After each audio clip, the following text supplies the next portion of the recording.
نحمده ونستعينه ونصلي على رسوله الكريم أما بعد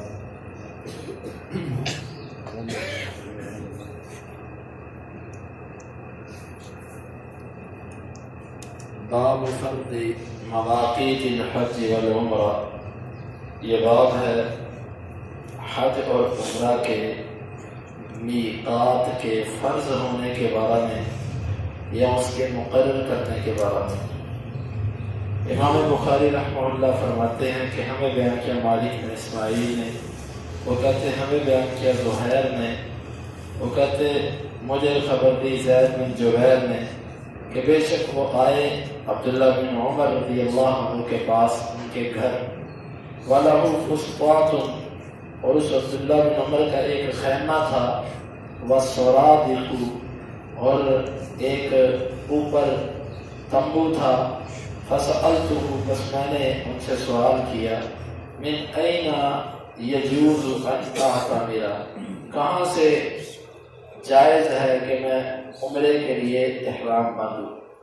قال فرضها رسول اللہ صلی اللہ علیہ وسلم لأہل نجد قرنا، وہ کہنے لگے کہ نجد والوں کے لیے رسول اللہ صلی اللہ علیہ وسلم نے قرن المنازل مقرر کیا، ولیان المدینہ کی ذی الحلیفہ، اور مدینہ والوں کے لیے ذی الحلیفہ، ولیان الشام الجحفہ، اور شام سے آنے والوں کے لیے جحفہ۔ اس بات کا مطلب یہ ہے کہ میقات اور اس کی تعیین۔ میقات کس کو کہتے ہیں؟ میقات وہ جگہ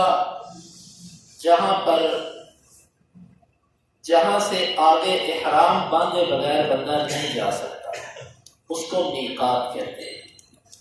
مدینے کی چاروں طرف، مکے کی چاروں طرف رسول اللہ صلی اللہ علیہ وسلم نے ایک جہت مقرر کر دی ہے کہ جو جس طرف سے آئے وہ فلانی جگہ پر جب پہنچے گا تو وہ وہاں پر آ کر احرام باندھے بغیر وہ حج اور عمرہ کرنے اندر نہیں آ سکتا۔ اگر وہ آئے گا تو اس کو یا تو واپس جا کر احرام باندھنا پڑے گا یا اہل علم اس کے اوپر دم لازم کرتے ہیں۔ تو میقات کے دو معنی کیے گئے ہیں، ایک میقات ہے زمانی اور ایک میقات ہے مکانی۔ اس چیز کو اچھی طرح سمجھیے گا۔ میقات مکانی سے مراد ہے وہ مکان، وہ جگہ جہاں سے بغیر احرام کے انسان آگے نہیں جا سکتا، اس کو کہتے ہیں میقات مکانی۔ اور ایک ہوتا ہے میقات زمانی، یعنی وہ وقت کہ جس میں انسان احرام باندھ سکتا ہے۔ عمرے کے لیے تو کوئی میقات نہیں ہے زمانے کا، عمرہ سال بھر میں جب مرضی کیا جا سکتا ہے۔ لیکن مسئلہ ہے حج کا۔ جو حج ہے اس کا احرام شوال سے پہلے نہیں باندھا جا سکتا۔ حج کے مہینے 3 ہیں، شوال، ذوالقعدہ، ذوالحجہ۔ شوال کے مہینے سے پہلے اگر کوئی بندہ احرام باندھتا ہے اس نیت سے کہ میں حج کرنے جا رہا ہوں، میں نے حج کے لیے احرام باندھا ہے، تو یہ اس کا احرام قابل قبول نہیں ہو۔ یکم شوال سے کوئی باندھ لے، عید کے دن سے باندھ لے، 2 کو باندھ لے، آگے 8 ذوالحجہ سے پہلے جب مرضی باندھ لے، یعنی کہ اس کے پاس 2 مہینے اور 8 دن ہیں، ان میں جب مرضی یہ باندھ لے۔ لیکن اگر کوئی شوال کے مہینے سے پہلے احرام باندھتا ہے اور وہ نیت یہ کرتا ہے کہ 2-3 ماہ میں احرام باندھے رکھوں گا پھر حج کروں گا، اس کا یہ عمل غلط ہوگا، یہ بالکل ٹھیک نہیں۔ حج کا احرام شوال کے مہینے سے پہلے نہیں باندھا جا سکتا، عمرے کا احرام جب مرضی باندھا جا سکتا ہے۔ تو یہ ہوا میقات زمانی اور مکانی۔ اب آئیے حدیث کی طرف کہ رسول اللہ صلی اللہ علیہ وسلم نے ہر جانب سے آنے والوں کے لیے میقات مقرر کیا۔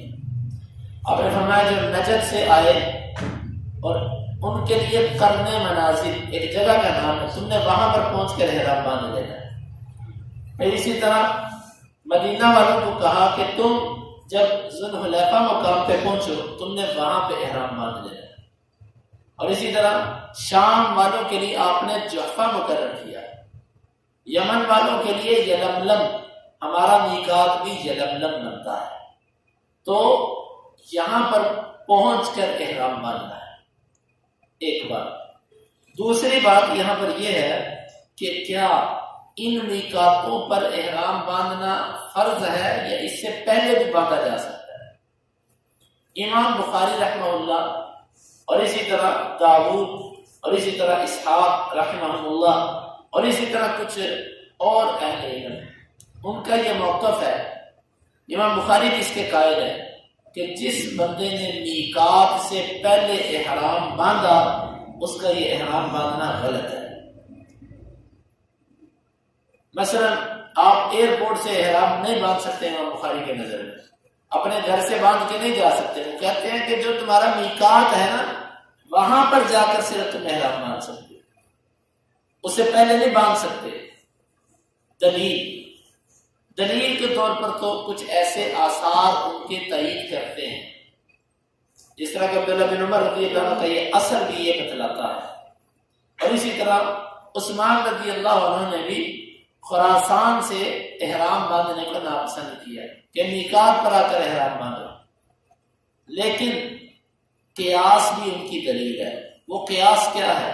وہ کہتے ہیں میقات کا لفظ دو معانی کے لیے استعمال ہوتا ہے، ایک زمان اور ایک مکان، جگہ کے لیے اور وقت کے لیے۔ جس طرح حج کا احرام شوال سے پہلے نہیں باندھا جا سکتا کیونکہ اس کا بھی میقات نہیں آیا، اسی طرح جو احرام ہے یہ اس جگہ سے بھی پہلے نہیں باندھا جا سکتا۔ جس طرح وقت سے پہلے حج کا احرام نہیں باندھا جا سکتا، اسی طرح جگہ سے پہلے بھی احرام نہیں باندھا جا سکتا۔ یہ امام بخاری رحمہ اللہ کا موقف ہے۔ واللہ اعلم بالصواب، جمہور اہل علم اس کے قائل ہیں، وہ اس کے جواز کے قائل ہیں۔ ہم بھی یہی کہتے ہیں کہ امام بخاری رحمہ اللہ کا یہاں پر جو موقف ہے کہ لازمی طور پر وہیں پر باندھے، اگر پہلے باندھے گا تو اس کا احرام نہیں تھی، امام بخاری رحمہ اللہ کا موقف اس معاملے میں کچھ تخفیف ضروری ہے۔ مثلا آج کے دور میں جو بندہ جہاز پر جاتا ہے وہ بندہ تو کہاں یلملم رکے جہاز اور کہاں وہ احرام باندھے، مشکل کام ہے، تو ایسی صورتوں میں تو جواز دینا بنتا ہے کہ بندہ اپنے گھر سے ایئرپورٹ سے احرام باندھ لے، کیونکہ میقات سے جب گزرے گا تو ہوائی سفر ہوگا اور سارے بندے ایک ہی وقت جہاز میں جا کر احرام نہیں باندھ سکتے، مشکل ہو جائے گا، تو اس لیے یہاں سے باندھا جا سکتا ہے۔ باقی جمہور اہل علم اس کا معنی یہ بیان کرتے ہیں کہ رسول اللہ صلی اللہ علیہ وسلم نے کہا ہے کہ اس سے آگے جب جاؤ گے تو احرام کے بغیر نہ جانا، یہ نہیں کہا کہ اس سے پہلے بھی تم احرام نہیں باندھ سکتے۔ یہ جمہور اہل علم کی بات ہے کہ اس سے آگے جاتے ہوئے تم نے احرام کے بغیر نہیں جانا، لیکن یہ نہیں کہا کہ اس سے پہلے بھی تم نہیں باندھ سکتے۔ پہلے باندھنے کا جواز وہ کہتے ہیں یہ کوئی اس میں ممانعت نہیں ہے، یہ جمہور کا موقف ہے۔ تو امام بخاری رحمہ اللہ نے یہ بیان کیا کہ فلاں فلاں علاقے والوں کے لیے میقات ہے۔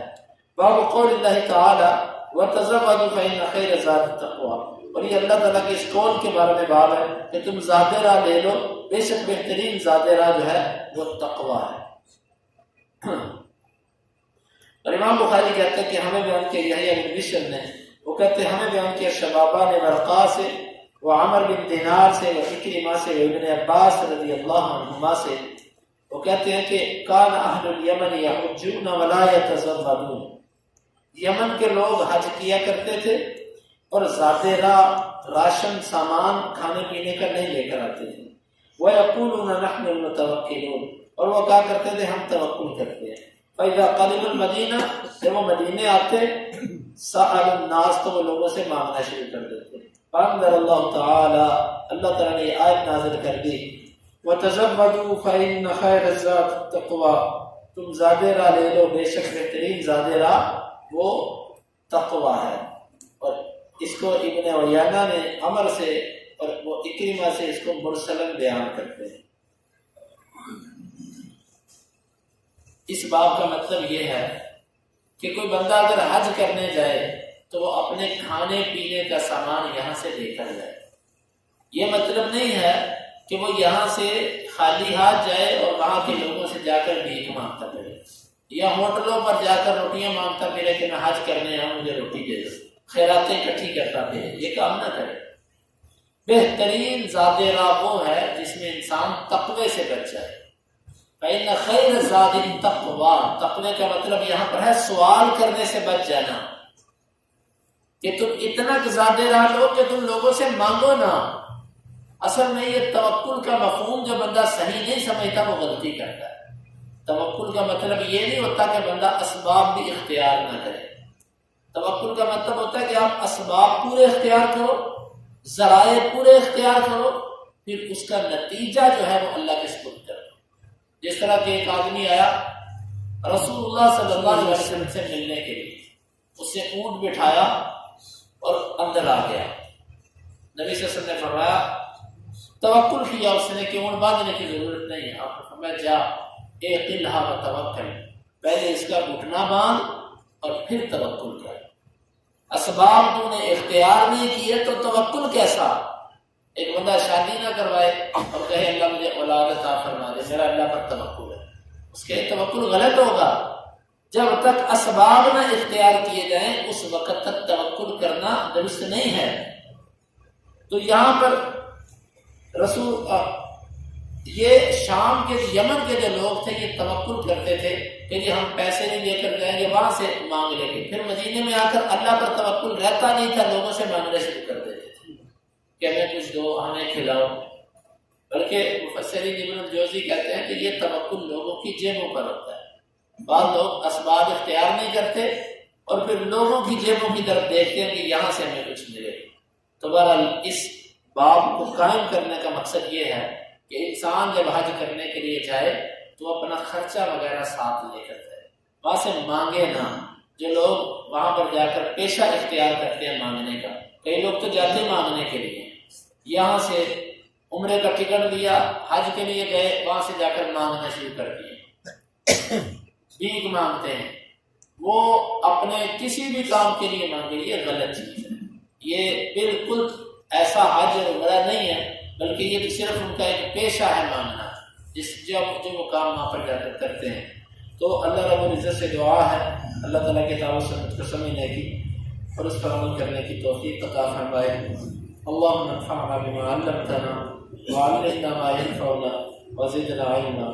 اللهم اقسم لنا من خشيتك ما يحول بيننا وبين معصيتك، ومن طاعتك ما تبلغنا به جنتك، ومن اليقين ما تهون به علينا مصائب الدنيا، متعنا اللهم بأسماعنا وأبصارنا وقوتنا أبدا ما أحييتنا، واجعله الوارث منا، واجعل ثارنا على من ظلمنا، ولا تجعل مصيبتنا في ديننا، ولا تجعل الدنيا أكبر همنا ولا مبلغ علمنا، ولا تسلط علينا من لا يرحمنا، وآخر دعوانا أن الحمد لله۔